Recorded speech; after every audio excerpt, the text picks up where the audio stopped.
So I just reviewed Godzilla vs. Kong, and now it's time for me to rank all 4 movies in the MonsterVerse.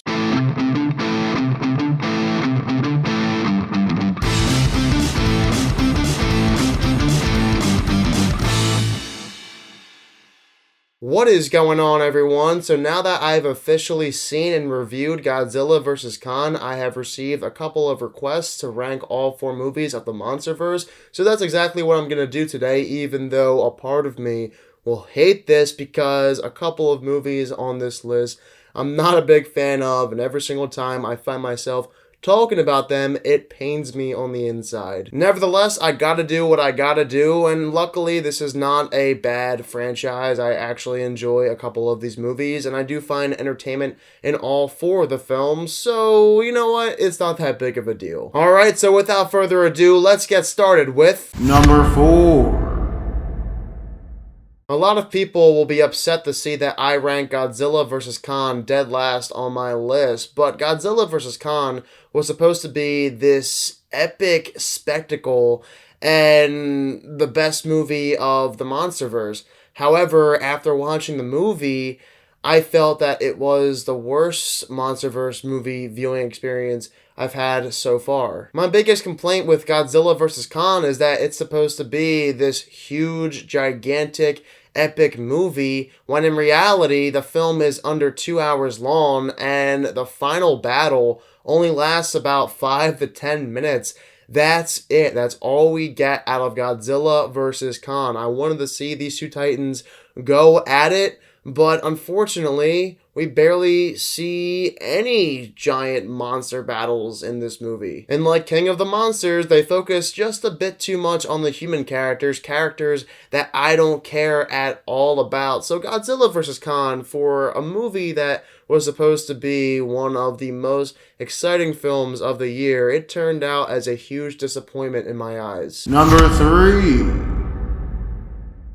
If we're talking about the movie that's probably better, it's Godzilla vs. Kong, but if we're talking about the movie that I'd rather watch, it's Godzilla King of the Monsters. Man, I never thought I'd say that. This is straight up a bad MonsterVerse movie. This film I had some expectations for too. Back before it came out, I actually ranked this as my number 1 most anticipated movie of the 2019 summer that we had, full of great movies.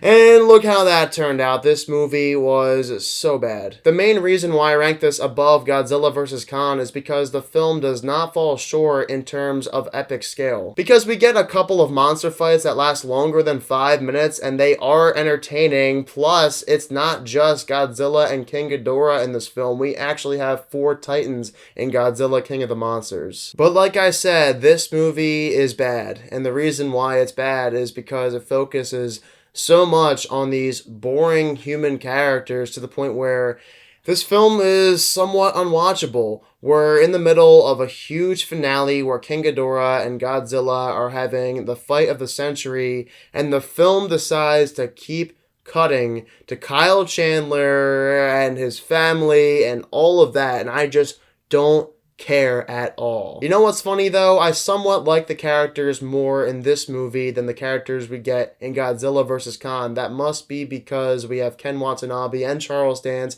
and Ice Cube's son in this movie, so that's why this movie is higher on the list than Godzilla vs. Kong. Number 2. Kong Skull Island ranks number 2 on the list for me. Initially, when I saw this film in theaters, I wasn't a fan. I gave it a bad review, but upon rewatch, I realized that this movie isn't so bad after all. It's pretty entertaining. In this movie, we get the most amount of monster action out of all the films in the MonsterVerse. We have some fun characters, like in particular John C. Reilly. There's some good humor in the film. I love the look of the island in Kong Skull Island. Plus, the movie takes place around the time of the Vietnam War, so as you'd expect, the soundtrack in Kong Skull Island is magnificent. This is one of those movies you can just sit down and watch on repeat. It's very entertaining. It's a very rewatchable movie. I do think the film could have benefited from having a less generic story and better written characters, but this movie is still a really good time, and I could see myself watching this many more times as the years go on. Number 1.